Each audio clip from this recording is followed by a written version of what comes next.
Rent heights predicted. Let's have a look. Hello everyone, Florian.heise here, and welcome to another episode of HeiseSays. Grab your stein of coffee and let's have a look at this article from realestate.com.au, written by Chief Economist Nerida Konisby, discussing the potential for rent hikes in the future. Now, this seems to be contrary to everything we've been reading and looking at in recent memory. It's always been about rent going down. People have been leaving in the comments how they've managed to negotiate a great rental deal. And other markets have been flooded with increased listing numbers. So let's have a look at what she's written there and maybe compare it to some of the things we've looked at before. Because one has to question, why are we worried about rent hikes when we're on the verge of the biggest recession Australia has faced in 30 years, when international migration is pretty much non-existent, when international students are pretty much non-existent, tourism doesn't exist. You can't even go from state to state. People are being forced to stay at home, can't spend any money, losing their jobs. Unemployment is skyrocketing. But yet we need to be worried about rent hikes? I don't understand. So let's have a look. There's never been a better time to negotiate an affordable rental deal, with a glut of properties on the rental market during the pandemic. But a steady drawback in investor activity across Australia could see the tables turn in the not-too-distant future. Okay, now what does not-too-distant future mean? Because before we get through any of this, let's jump over here. We'll have a look here. This is an article I read yesterday. And this is discussing Melbourne. Melbourne home values could be the worst hit by the pandemic or by the lockdown, according to ANZ. And in here, they're highlighting the fact, well, I've highlighted the fact, and they're writing it in the article. Melbourne's inner ring rental market has been hardest by the pandemic, with asking rents plunging 22.2% in the CBD and 12.7% in Southbank. And listings soared 111% in the CBD and 130% in Southbank. This is just the beginning. This is just the beginning of a recession. And then, okay, that's Melbourne. Let's have a look here at Sydney. And this is an article from May this year. Sydney pockets where more units are set to hit the market amid a population slowdown. And I'm looking at unit numbers here because there's a huge oversupply of units, everyone. So we're going to see rents fall across a lot of Sydney, and the unit market is more likely to be harder hit than houses. And this is from domain economist Trent Wiltshire. We go down here. Sydney is still absorbing the tail end of new units from the city's building boom, with a record 42,414 dwellings completed in Greater Sydney last financial year, according to government figures, and more dwellings to come. This is the thing. There's still construction going on. There's still apartments being built. There's still product to hit the market right now. And then we can't leave out good old Brisbane. This is an article written by Larry Schlensinger from the Australian Financial Review. And this is from June of this year. The Brisbane apartment market shifted from undersupply to oversupply in the space of 3 months due to the pandemic or economic lockdowns that has cut population growth and demand, according to valuation firm M3 Property. And down here they're saying, with state population growth forecast to be halved during the 2021 financial year relative to 2019, the supply-demand equation has shifted significantly. So we're seeing here report after report. According to M3 Property, more than 15% of completed inner Brisbane residential units, and 28% of those in Brisbane CBD remain unsold and in the ownership of developers in May, significantly increased from 12.4% recorded in December 2019.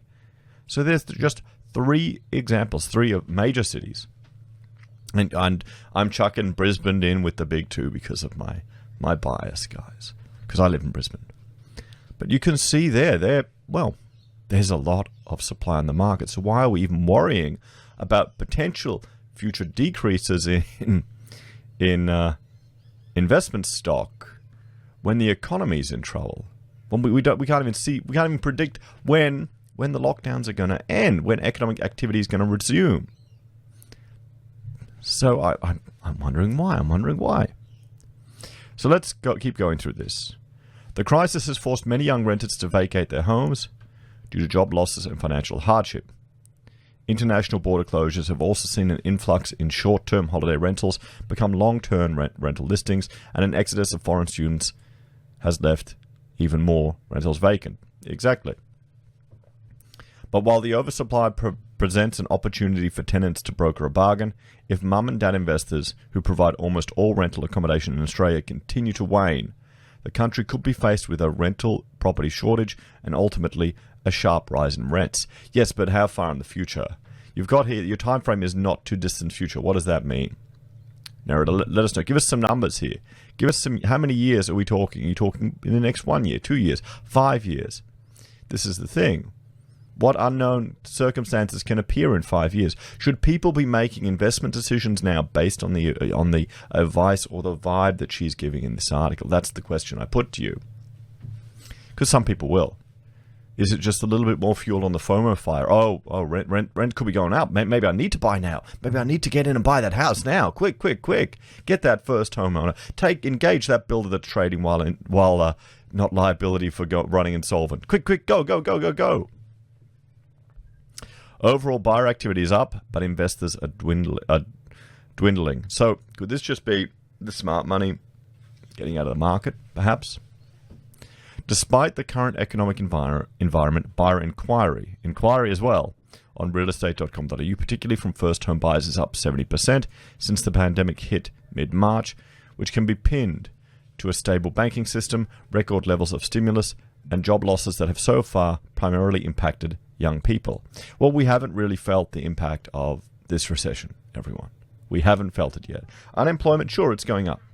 But some people are getting more money now with government support mechanisms than they have when they were working. We've also got the issue with people able to just live in their house and not pay their mortgage until March. That risk, that pressure, that stress hasn't fallen upon them. So we're in an artificial state at the moment, everyone. I think it would be naive and to be complacent with how everything is now and not take steps to prepare, or to think that the way the economy is running right now is going to continue for the foreseeable future or improve. I suspect we haven't hit the trough yet. What do you think? I've got kids fighting outside. But while inquiry's up overall, it has dropped almost 30% in the investor segment. So is the investor the smarter money? Investor activity has been trending downward since the end of 2017, when the Financial Services Royal Commission began. And, well, if we bring up another chart here, I will show you. Have a look here. This is foreign investment in real estate. It's also collapsed. Look at that peak. That black line there shows the amount of proportion of building approvals for foreign investment. I'm sure that's had no impact at all on the cost of housing. None at all. There we go. Foreign investors have been further hit, depending on what state they want to buy in, with additional stamp duty, vacant property surcharges, and challenges in securing finance. Things look to be stabilizing for investors in the beginning of 2020, but then the pandemic hit in mid-March, claiming the rental market as one of its first casualties. So tenant woes have flowed through to investors. The rental market was impacted very quickly when the health crisis hit Australia, particularly because many young tenants lost their jobs due to widespread business closures, mainly across the hospitality and tourism sector. Some tenants went to zero income overnight and had to wait 2 weeks for the federal government to announce its JobKeeper and JobSeeker schemes designed to keep virus-hit workers financially afloat during the health crisis. So here's the thing. A lot of people, this is probably the first economic challenge they may have experienced. This may have been the first economic challenge they've ever experienced. Nevertheless, many unemployed tenants were forced to leave their rental homes because they could not pay the rent, and vacant properties began to flood the market. Since then, we've seen improving conditions in the rental market. Search activity, again, it's just all based on search activity, is now up more than 50%. It's because people are wanting to get good deals. They want to find cheaper rents. Maybe they're living somewhere and they want to check what other prices are in the market so they can negotiate down. Is this just another article based on search activity? Can the previous previous assumptions or predictions you could make of search activity in the past that you're using to make these same arguments, can they be carried forward because we've got such drastic impacts on our economy? Where's the recession, the impact of recession search activity? Because our buying behavior is going to change. Our consumption behavior is going to change. Consumer confidence is going to change. You've got the wealth effect going up. And the RBA, in their report, admits that the poverty effect or the negative inverse wealth effect when your wealth goes down, it's even more drastic because you'll be worried about losing. So you really, really pull in. You really go crazy. Go tight. Whereas before you're chucking out the credit card, yeah, I'll buy that. I'll buy that. I'll buy that. So that's the question. That's the question. Is the predictive ability of search activity still going to be viable or as accurate in a recession economy? I put that to you in the comments, everyone. So, since the low experienced in the early weeks of the health crisis, and are now up almost 50% nationally compared to the same time last year, rental listings are no longer climbing and are now down 16% to the same period last year. It depends on where you look. We just looked at an article where certain suburbs of Melbourne, they're up over 100%. The rapid rise in short-term holiday rentals becoming long-term rentals has also slowed. While this is welcome relief to some landlords that have been struggling to lease their vacant rental properties, there are parts of the rental market that remain very weak, which is problematic for investors in those areas. So units are a problem, and that's it. While rental listings are no longer increasing across the board, the unit sector remains problematic with more than 16,000 more units for rent compared to March 2020. The biggest increase in rental listings has been in areas exposed to students or in suburbs largely inhabited by young people, with more than half the increase concentrated in just 10 suburbs. Although we are seeing no evidence of mortgage sales in these suburbs, some investors appear to be trying to get out, while many of the suburbs see the biggest jump in rental listings, also seeing the biggest jump in units for sale. There you go. And remember, this is just the beginning. We've got all these support mechanisms that haven't been removed. The outlook for unit markets in some areas looks even more bleak, particularly those in Western and southwestern Sydney, which are now seeing the lowest views per listing across all rental listings on realestate.com.au. These areas were problematic prior to the mid-March lockdowns, but the pandemic has exacerbated the problem. Compare this to some of the strongest rental markets, such as the Mornington Peninsula, which are now seeing 6 times the views per listing. Or maybe people want to get out of the city. Maybe people want to get out of Victoria. So investors need encouragement. Right now, a lack of investor activity in the Australian property market isn't a big problem because the rental market remains weak, with some signs of improvement. But problems are going to arise once the economy starts moving forward again. Well, when is that going to be? If investors continue to pull back, the current oversupply of rental properties could be very quickly reversed and the market will be thrown in favour of investors. Well, that's what happens. That is how you encourage investors again. You create a financial incentive for people to invest. You just let the market do it. Don't call for government intervention, please. Please don't call for government intervention. We've got enough government intervention. We don't need investor bonuses or please don't. Please. Encouraging investors back to the market is likely to be hard work at the moment, but it could be achieved with better financial incentives from the government. You did. Common narrative, please. Including access to grants such as home builder as well as stamp duty exemptions. Let the market, let the invisible hand guide the market. Okay? Let it. Don't take money from the poor young people that you're going to rent, that you're going to rent, and then prop up the older people that are buying the investment properties. Don't do it. Don't do it. Come on.